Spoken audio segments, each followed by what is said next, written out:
బాపట్ల జిల్లాలో I news క్యాలెండర్ను ఆవిష్కరించారు. బాపట్ల నియోజకవర్గ టీడీపీ ఇన్ఛార్జ్ నరేంద్ర వర్మ క్యాలెండర్ను ఆవిష్కరించారు. ప్రజా సమస్యలపై ఐ న్యూస్ వారధిలా పనిచేస్తుందని నరేంద్ర వర్మ అన్నారు. ప్రజా సమస్యలపై పోరాడుతూ తనదైన శైలిలో ముందుకు దూసుకుపోతుందన్నారు. ఇక తెలుగు రెండు రాష్ట్రాల్లోనూ ప్రజల మన్ననలు పొందుతున్న ఐ న్యూస్ ఛానల్ యాజమాన్యానికి ఈ సందర్భంగా ఆయన సంక్రాంతి శుభాకాంక్షలు తెలిపారు.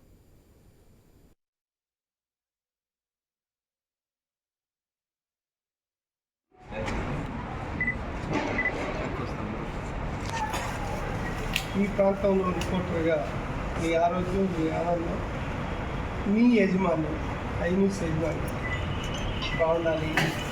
ఆ దేవుడు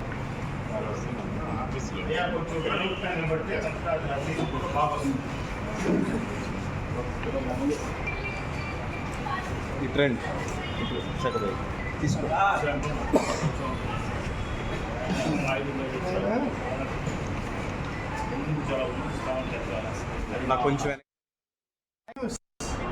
యజమానానికి బాపట్ల ప్రాంత రిపోర్టర్గా ఎప్పటి నుంచో సేవలు అందిస్తున్న వెంకట గారికి మరియు ఐ న్యూస్ టీముకి అందరికీ కూడా 2024 మకర సంక్రాంతి శుభాకాంక్షలు.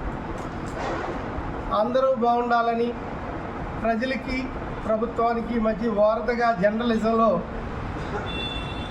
కొత్త అంశాలతో రాబోయే రోజుల్లో పటిష్టంగా జర్నలిజం ఉండాలని, అందులో ఐ న్యూస్ ఛానల్ ఎప్పుడూ ఉంటుందని మనస్ఫూర్తిగా కోరుకుంటూ సుఖ సంతోషాలు, భోగభాగ్యాలు, పాడి పంటలు అన్నీ కూడా ఐ న్యూస్ యజమాన్యానికి, ఐ న్యూస్ సంబంధించిన ప్రేక్షక మహాశైలందరికీ కూడా ఉండాలని మనస్ఫూర్తిగా కోరుకుంటూ మరొకసారి అందరికీ సంక్రాంతి శుభాకాంక్షలు. బాపట్ల జిల్లా ప్రజలకు ఐ న్యూస్ వారికి సంక్రాంతి సందర్భంగా వారికి శుభాకాంక్షలు తెలియజేస్తున్నాను. ఈ సంక్రాంతి జనరల్గా శుభప్రదమైనటువంటి పండుగ ఈ సంవత్సరం మొదలు స్టార్ట్ అవుతుంది. అన్ని విధాల సౌభాగ్యంతో వెళ్ళి విరవాలి, జిల్లా అంతా అభివృద్ధిగా ఉండాలని మనస్ఫూర్తిగా కోరుతున్నాను. కలెక్టర్ గారి ఆధ్వర్యంలో, జేసీ గారి ఆధ్వర్యంలో మా యంత్రాంగం మొత్తం పూర్తిగా చేసే పనులు నేను అన్నింటినీ